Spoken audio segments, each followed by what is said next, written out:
মালদা জেলা প্রশাসনের পাশাপাশি ৭৫তম প্রজাতন্ত্র দিবস উদযাপন হলো জেলার বিভিন্ন প্রান্তে। জেলার বিভিন্ন ব্যবসা প্রতিষ্ঠান থেকে শুরু করে শিল্প তালুক এবং ব্যবসায়িক সংগঠনের পক্ষ থেকে উদযাপন করা হয় দেশের ৭৫তম স্বাধীনতা দিবস। দেশের জাতীয় পতাকা উত্তোলন করেন জেলা ব্যবসায়ী নেতা তথা বিশিষ্ট শিল্প উদ্যোগী উজ্জ্বল সাহা। মালদা শহরের রথবাড়ি, রবীন্দ্র এভিনিউ, জেলা রেগুলেটেড মার্কেট, শিল্প তালুক থেকে বিধাননগর শহরের বিভিন্ন প্রান্তে দেশের ৭৫তম স্বাধীনতা দিবস উদযাপনে সামিল হন তিনি। দেশের জাতীয় সঙ্গীত, মিষ্টান্ন বিতরণ এবং নানাবিধ সাংস্কৃতিক অনুষ্ঠানের মধ্য দিয়ে দিনটি মহা সমারোহে পালন করা হয়।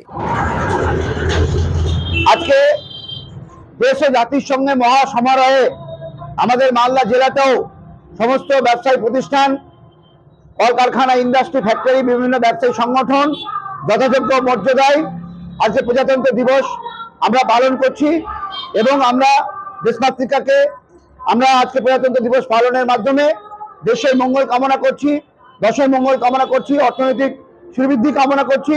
সেই সঙ্গে আমাদের জেলার সমস্ত ব্যবসায়ীরা সুখ সমৃদ্ধিতে ভরে উঠুক দেশমাতৃকের কাছে প্রার্থনা করে আজকে যথাযোগ্য মর্যাদায় এই দিনটি আমরা সকলে একসঙ্গে পালন করছি।